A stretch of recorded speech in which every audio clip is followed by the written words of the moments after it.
Anna Tripaldi, and the nonprofit organization that I chose to represent and that I chose is Doctors Without Borders. Doctors Without Borders is actually a Nobel Peace Prize winning organization. They won in 1999. And according to the Doctors Without Borders website, the judges of the Nobel Peace Prize chose the organization because, and I quote, "In recognition of the organization's pioneering humanitarian work on several continents and to honor the medical staff who worked in more than 80 countries and treated tens of millions of people." There are so many communities around the world who need medical treatment. Doctors Without Borders can continue to give people the help that they need. Getting more involved in raising money will give millions of people vaccines and medical care that really everybody deserves. So to begin, there is a need. Millions of people around the world do not receive the proper medical care that they need to survive. I mean, we're very, very fortunate in the United States, and a lot of countries are a lot less fortunate, and that's why Doctors Without Borders travel the world to help other communities. There's just so many people suffering around the world, whether it's from armed conflicts, epidemics of diseases, or even natural disasters. There are many medical issues around the world that really cannot go unnoticed. So just an example, meningitis. Everybody, I'm pretty sure, in the US to go to college has to get the meningitis vaccine, but a lot of countries aren't as fortunate. And based on the World Health Organization's data, over 400 million people living in Africa are affected by bacterial meningitis every year. And meningitis is just one disease, an example of health problems around the world. Now, there has to be some way to help these people through whether it's war, epidemics, natural disasters, and Doctors Without Borders can continue to be the solution.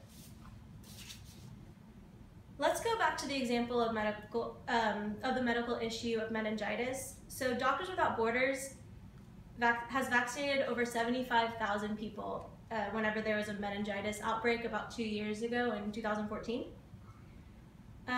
Like I said, meningitis is just one example of medical issues this organization can help with.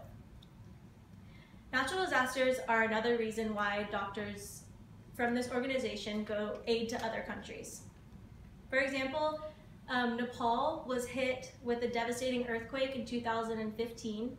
It was a 7.8 magnitude based on the BBC News article. So yeah, based on the article, it was a 7.8 magnitude earthquake, and it took thousands of people's lives and left thousands injured.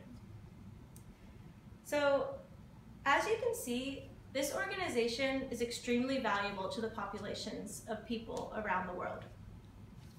Getting more people involved in raising money will keep this beneficial organization going and give the opportunity to grow, which when it grows, it'll save more people's lives.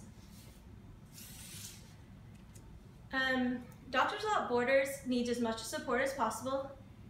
Think about how many more surgeries in war zones that can happen if more doctors get involved or they have more money for supplies. And also, I didn't really think of this as like a medical health problem, but Doctors Without Borders actually helps people who were part of sexual violence. And really, sometimes we forget that this is a worldwide problem, but Doctors Without Borders can help physically with the physical part of sexual violence and with the mental part of it. Doctors Without Borders has worked over 120 projects dealing with sexual violence around the world. Support of this nonprofit organization can lead to more medical research as well. An example of medical research in this organization is about 6 doctors did research on, let me get this right, supplementary food during an anticipated nutritional emergency. So pretty much they found that short-term use of their supplementary food in babies from 6 to 23 months improves the nutritional status of children who are likely to end up in the state of malnutrition. There are many countries where malnutrition, especially in children, is a big problem. And according to the Doctors Without Borders website, only about 3% of the 20 million children who suffer from malnutrition get the help they need, the life-saving help that they need. So that research project is very beneficial, and that's the type of things that Doctors Without Borders accomplishes. So when you look at the big picture, Doctors Without Borders is worth the support from everybody. Ultimately, like I said before, this organization is exceptionally beneficial to millions of people around the world. Doctors Without Borders, in many ways, like I described before, they help with war situations and like diseases and medical research and natural disasters. So please help support Doctors Without Borders so they can continue to do what they're doing. And with growing support, who knows how much more they can accomplish. Thank you.